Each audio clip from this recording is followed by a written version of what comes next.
In this presentation, we are going to evaluate 3 different social media platforms in terms of marketing. We're going to assess all of the different factors located on the left side of this slide for Groupon, Instagram, and Twitter. Groupon is both a web-based and a retail app founded in 2008. It is currently the #1 retail app with 150 million downloads in over 15 countries. The goal of Groupon is to promote local business as well as to allow travelers to discover new things to see, do, eat, and buy, whether in their local area or while traveling.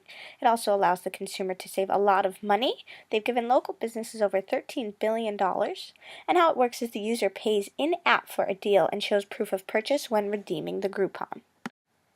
Groupon has 32.5 million users in North America and 16.6 million users internationally. Those millions of users are primarily using Groupon to save money and as well as discover new things to see, do, and eat in a local area, whether traveling or in their hometown. Industries that benefit from Groupon are things like local restaurants, hair salons, and live shows, while products and larger businesses do not market as well on the app. In order to make money, Groupon utilizes those small business merchants and has those merchants pay a marketing fee in order to advertise and promote their deal on the site. The fee is a percentage of the revenue gained, and therefore there's no fee charged until a Groupon is purchased. Groupon makes the money from the sale, and the merchant gains exposure, advertising, and increased traffic. There are a lot of positive aspects of marketing with Groupon. For instance, merchant satisfaction rating of the app is 79%, which is super high. The merchant makes up for money lost in their discounted service because consumers are going to visit the location and spend money at the site. When they're going to redeem their Groupon, there are no hidden costs or upfront fees. The merchant is going to see increased customer volume. Groupon is also going to send the merchant updates and advertising proof so that ad looks exactly how they want, and they'll help track ROI and feedback from analytics. The user experience is definitely increased by saving money and being accessible to the deal. There are also a lot of risk factors associated with marketing on Groupon. For instance, services have to be offered at a discount price, which is a little financially scary for merchants. If the customer doesn't show up to redeem the Groupon, no extra money is going to be spent to make up for that discounted service.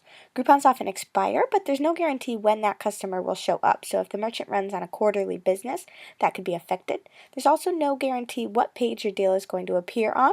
So your deal may appear first or it may appear last with not much engagement. Consumers also still have to be searching for your product in order to find it. One successful Groupon marketing story is with Go Jump Oceanside Skydiving. They advertised on Groupon and in return got a visibility to a larger market.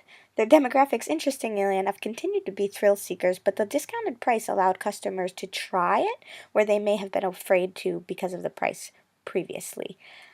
Go Jump Oceanside was able to allow 3 more staff members to join in order to handle the increased customer volume, and they were able to be open for 5 days a week.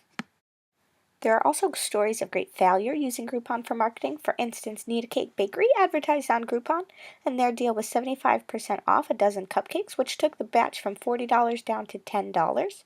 In turn, they sold 8,500 Groupons, which equaled 102,000 cupcakes. The bakery had to hire 25 extra staff members to handle the volume and ended up losing $3 per batch, which equated to over $20,000 worth of lost revenue. In summary, Groupon is a perfect marketing tool for small businesses looking to increase their exposure and traffic and reach. It's not going to be as useful for a larger business, and it's going to be more successful on businesses promoting services rather than individual products. Instagram is a photo sharing app founded in 2010 where users can edit and share photos and videos with a list of followers. They can also view shared content from other users in which they follow, including celebrities, friends, businesses, and brands. They have the option to post stories, which are accessible for up to 24 hours, and live streaming is also an option. Instagram has over 300 million active users, many of which log in every day or multiple times per day. 31% of U.S. women have an Instagram account, as well as 24% of U.S. men. 55% of 18 to 29-year-olds in the United States have an Instagram account. Users on Instagram are active in order to keep up with the lives of their followers and to keep up to date on products and brands. 80% of active accounts follow at least one business page. To make money, Instagram sells advertising space on timelines. Their advertising methods are new and evolving and available to both small and large businesses. The good thing about Instagram marketing is that it utilizes demographic targeting as well as API for the ad placements, and also features clickable links like shop now, install, or sign up. The best part about Instagram marketing is that it does not open in a new app. It leaves it right in the Instagram app, which allows the advertisement to generate views and exposure through Instagram likes and comments, which really enhances the business to consumer. Instagram is a great marketing tool for businesses because it is creative and non-invasive for users. It makes new products and brands very accessible to Instagram users and exposes the business to a huge market with targeted advertising.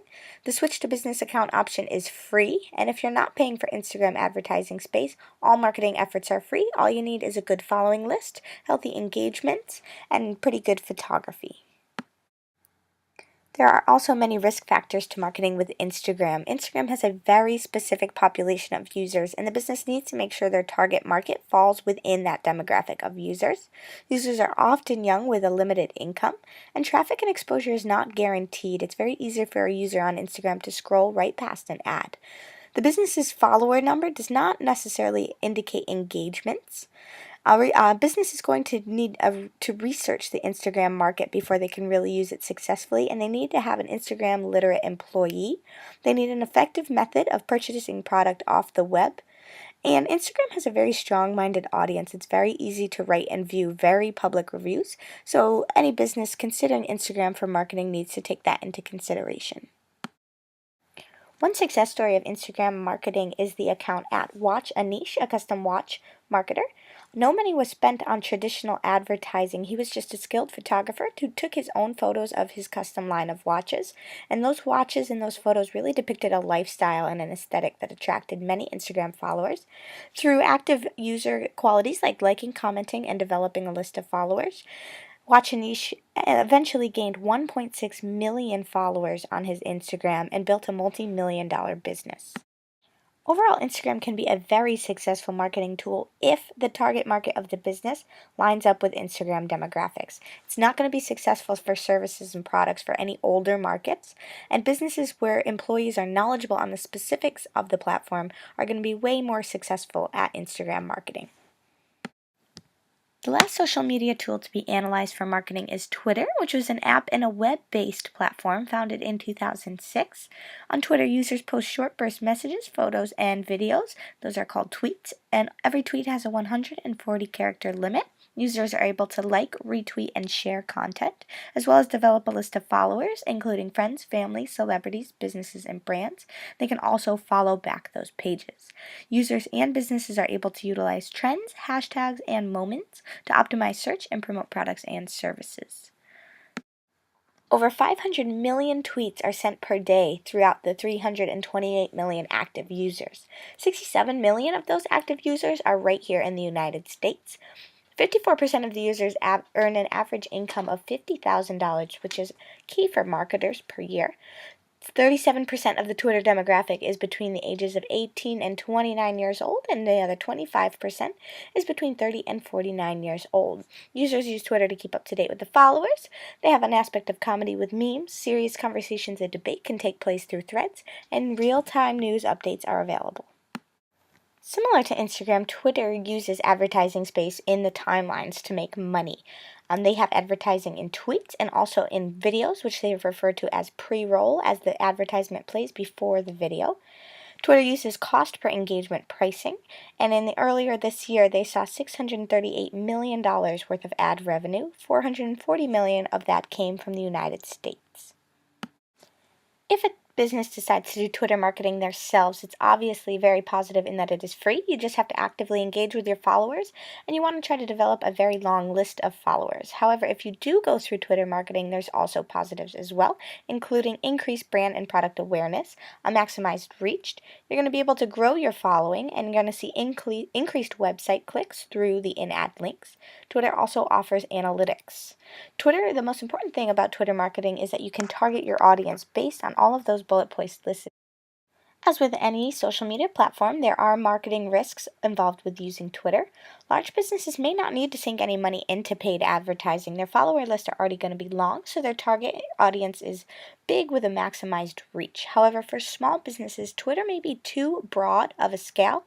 The advertising may reach people that are just not practical to a local business. It also only allows you to choose one of those targets. The analytics program are very basic and nothing compared to one company that was able to market super successfully through Twitter is actually Wendy's, the fast food chain. They began sending out what users referred to as savage tweets or humorous responses to questions from naysayers. This increased engagement incredibly on the page and really increased awareness of Wendy's throughout all of social media.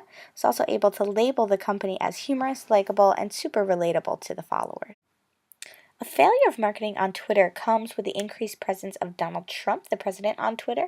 Many marketers began pulling their advertising off of the platform when the president increased his presence on the app. Many didn't want to be associated with the president's Twitter success. In closing, Twitter is going to be successful for any business looking to maximize their reach and increase their audience.